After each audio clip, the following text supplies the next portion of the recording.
Man, I love vacationing in Europe. The night sky is always so pretty. The buildings are absolutely amazing. It's really remarkable how great this place is. Most of all, I love the people. They're always so... hold on a sec. No! Stop it! No! No!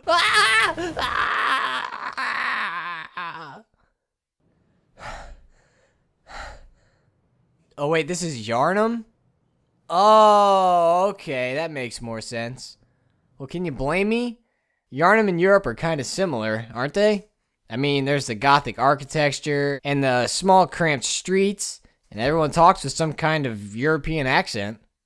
Well, that's just the obvious stuff, which begs the question, how well does Yharnam connect to Europe? From Software's Bloodborne takes us through a somewhat pleasant journey through a Gothic nightmare. The city of Yharnam is obviously inspired by European cities, what with the Gothic architecture and whatnot. Although, Europe's churches usually don't have giant monsters clinging to the side of them. Or maybe I just don't have enough insight to see them yet. Anyway, Yharnam is actually a fusion of a bunch of different European cities. For example, one of the first locations we're told to make our way to is the Cathedral Ward, and in order to get there, we need to cross the Great Bridge. The Great Bridge connects the city of Yharnam to the Cathedral Ward, where the Healing Church makes its home. Although important to Yharnamites, I doubt they wrote a playful nursery rhyme about their bridge like Londoners have written for the London Bridge. The London Bridge has had many incarnations in the life of the city, and the current one was opened in 1973. But the one before that was erected in the 19th century. As we can see from this photo, the 19th century version is pretty similar to the Great Bridge we see in the game. It's wide enough to allow carriages to cross, and even has lamps on its sides to allow for illumination of the bridge at night. Both bridges, the London Bridge and the Great Bridge, were tremendously important for their respective cities. The London Bridge allowed traffic to cross between the north and south banks of London, and the Great Bridge led Yharnamites towards the town of Cathedral Ward to partake in the blood healing provided by the Healing Church in the town. Now, as we follow the bridge down and look at the Cathedral Ward, there should be one building that jumps out at you. Do you see it yet? Here's a hint. Across the Great Bridge, in the Cathedral Ward, there's a very large clock tower. Every so often, while exploring the bleak streets of Yharnam, we occasionally hear its somber bell echo through the streets. We don't know exactly what the bell tower is for, although I'm sure a large part of it has to do with telling time, but it could also announce when a hunt ends or when the Cathedral Ward opens up from the Great Bridge. London also has a large and recognizable clock tower. Nicknamed Big Ben, it sounds off every hour of every day to within a second of the hour, and has been in almost continuous use since its completion in 1858. Although sometimes it has been silent or rung for special occasions. For instance, Big Ben was silent during the cemetery of Winston Churchill and rang 30 times to begin the 2012 London Olympics. Yharnam itself also has a clock tower, but it's locked away in a closed-off part of the city, Old Yharnam. In fact, it's where the old hunter Jura watches over the beasts inhabiting this area. The scourge hit this part of Yharnam particularly hard, and the beasts actually overran the hunters in this area. In a last-ditch effort, the hunters burned the city to cleanse it from the scourge and eliminate the beasts. However, the city was lost, and the fire raged indiscriminately, killing beasts, hunters, and people alike. Having failed, the hunters closed off Old Yharnam and banned anyone from returning to it. This tragedy is parallel to something that has happened in London's past.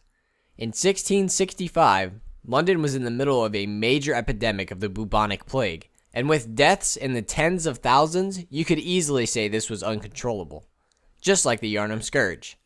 To make matters worse, in September that year, a severe fire broke out in the city.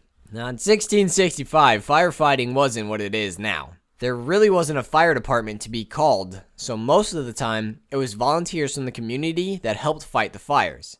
The best that could usually be done was to destroy the buildings around the fire and try to douse the fire with buckets of water obtained from the River Thames.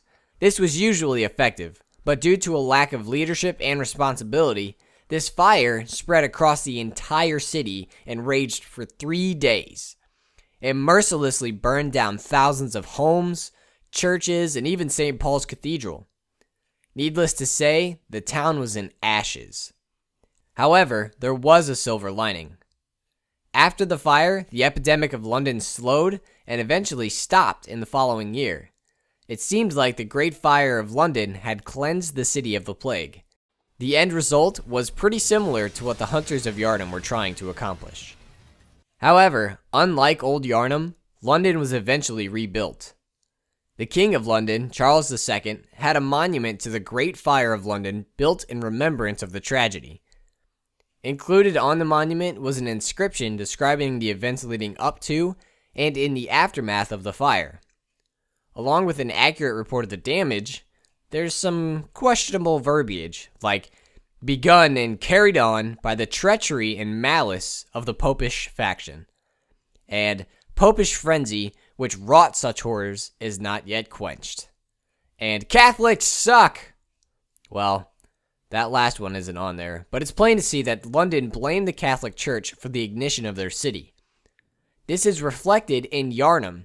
In a dark house in central Yharnam, there is a note that reads, "When the hunt began, the healing church left us, blocking the great bridge to the cathedral ward as old Yharnam burned to the ground that moonlit night."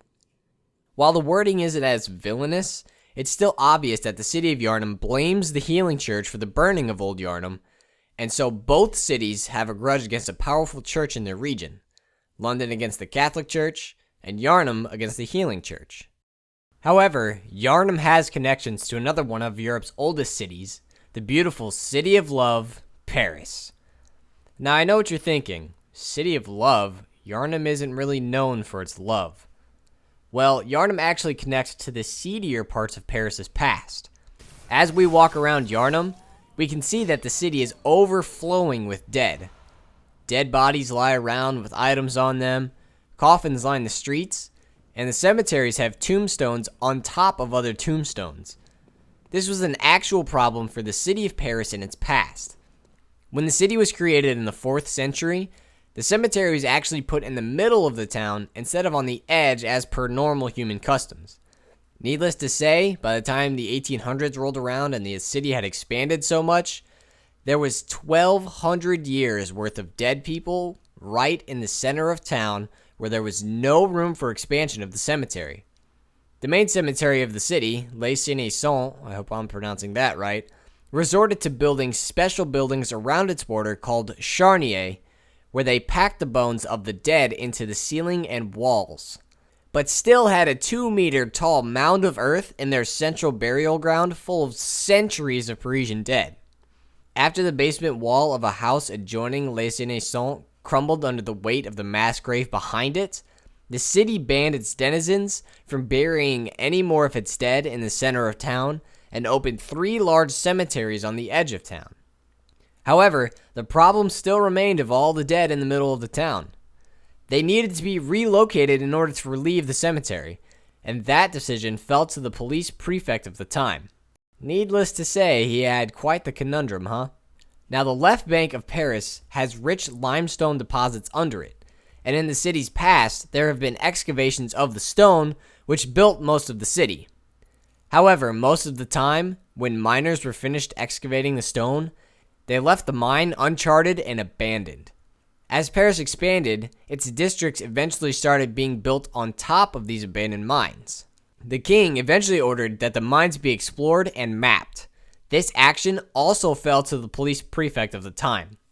So the prefect came up with the brilliant idea to move all of the dead from underground in the city's cemeteries to underground in the abandoned mines of the left bank.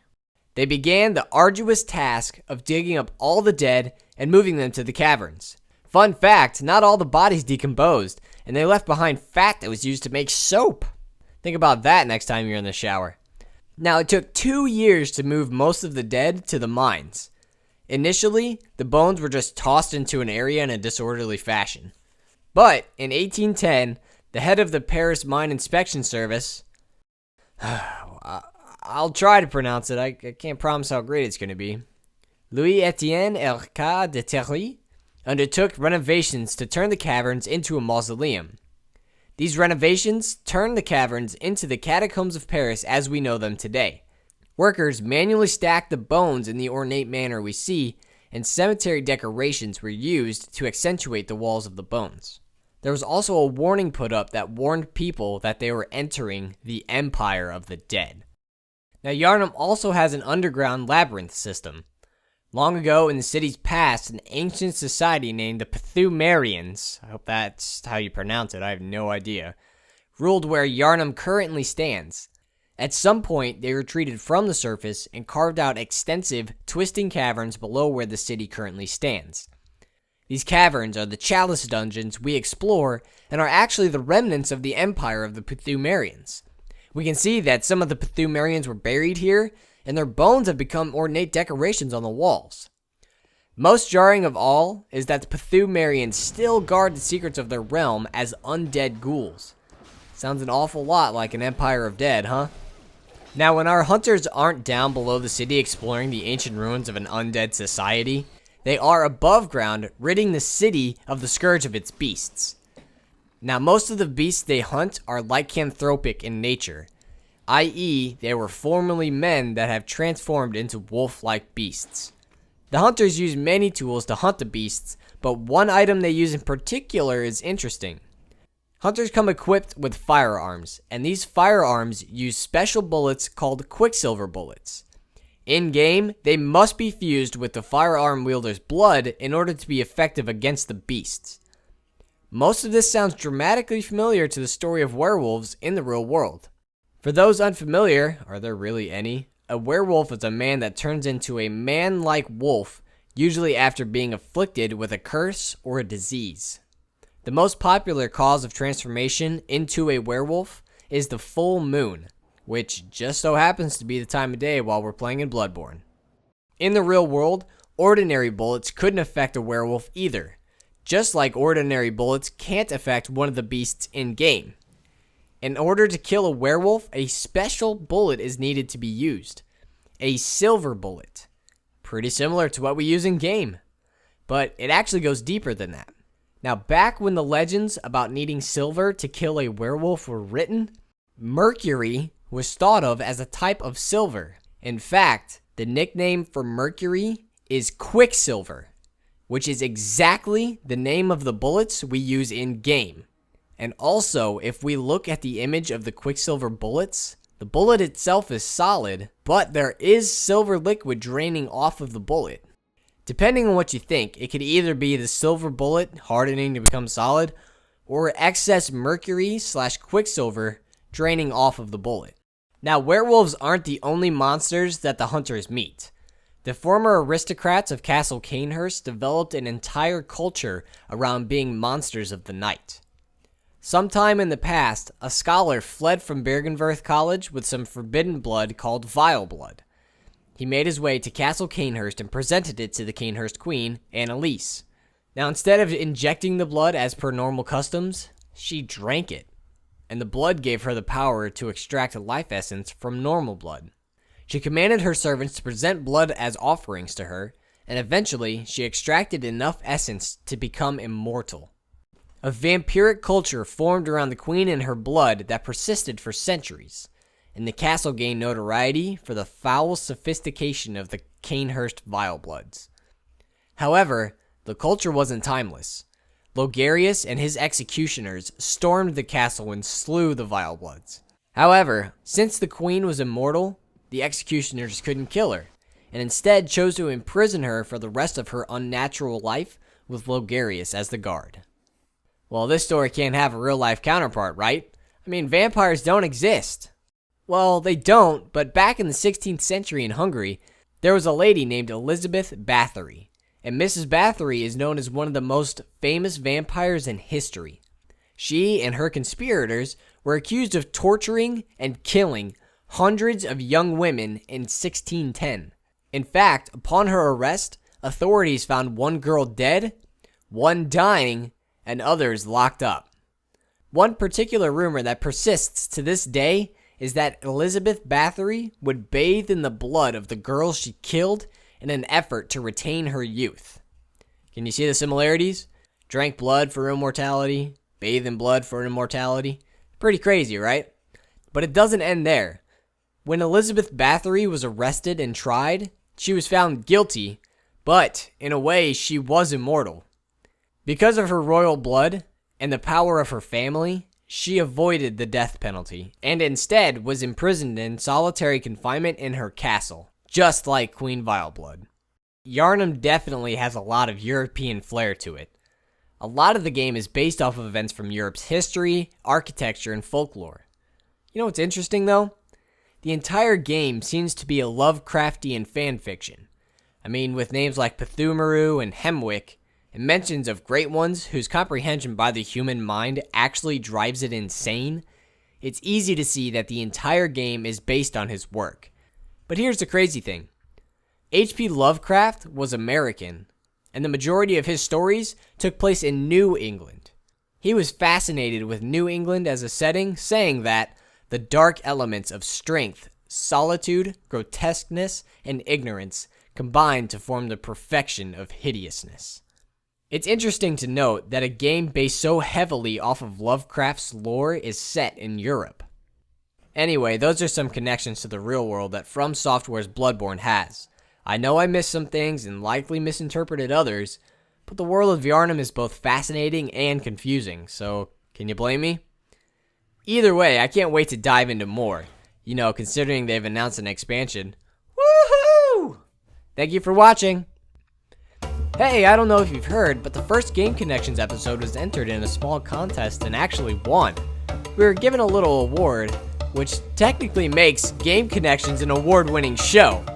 You can watch the first episode here. Thank you for watching.